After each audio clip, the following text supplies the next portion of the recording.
Magandang araw mga kababayan. Narito ang pinakabagong weather update natin ngayong araw, January 30, 2025, Thursday. Alamin natin ang mga lugar na posibleng makaranas ng mga pag-ulan dahil sa iba't ibang weather system na umiiral at silipin din natin yung low pressure area na posibleng mabuo sa susunod na linggo. Para naman lagi kang updated sa lagay ng panahon, i-click mo lang ang subscribe button. Sa kasalukuyan, patuloy na nakakaapekto ang shear line sa Visayas at silangang bahagi ng Southern Luzon habang ang Northeast Monsoon o amihan ay umiiral pa rin sa natitirang bahagi ng Luzon. Sa Bicol Region, Eastern Visayas, Laguna, Quezon, Oriental Mindoro, Marinduque, Romblon, Aklan at Capiz, asahan ang maulap na kalangitan na may mga kalat-kalat na pag-ulan dulot ng shear line. May posibilidad ng pagbaha at landslide sa mga lugar na ito kaya't mag-ingat at manatiling updated sa mga abiso ng lokal na pamahalaan. Sa Caraga, Davao de Oro at Davao Oriental, maulap din ang kalangitan na may kalat-kalat na pag-ulan dulot naman yan ng easterlies. Possible rin ang pagbaha at landslide lalo na sa mga mabababang lugar. Sa Cagayan Valley, Cordillera Administrative Region at Aurora, asahan ng maulap na panahon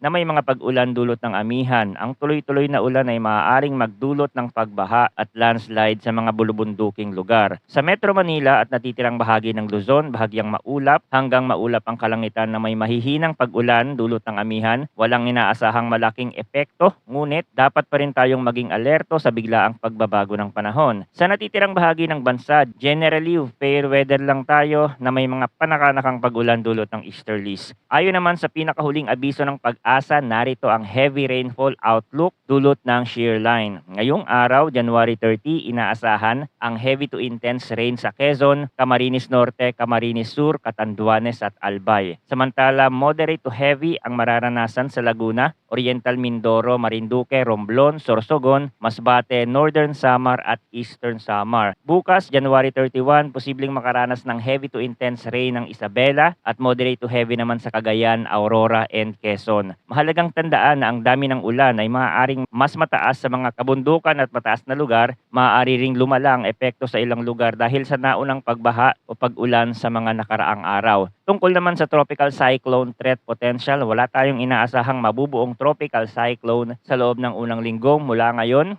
Pero pagpasok ng February, sa second week by February 3 to February 9, posibleng may mabuong low pressure area sa silangan ng Mindanao at Visayas. Ang tsansa ng pag-develop nito ay nasa low to moderate. At gamit nga ang ibang weather model, by February 5, makikita natin na ito ay unti-unting lumalapit sa may Mindanao area. Gayunpaman, marami pang pwedeng mangyari dito. Pwede itong malusaw at hindi na maging ganap na bagyo. Kaya't mahalagang magpatuloy sa pag-monitor para sa anumang pagbabago. Manatiling updated sa mga susunod na ulat mula dito sa channel para sa pinakabagong balita tungkol sa lagay ng panahon. Salamat sa inyong pagtutok at manatiling ligtas.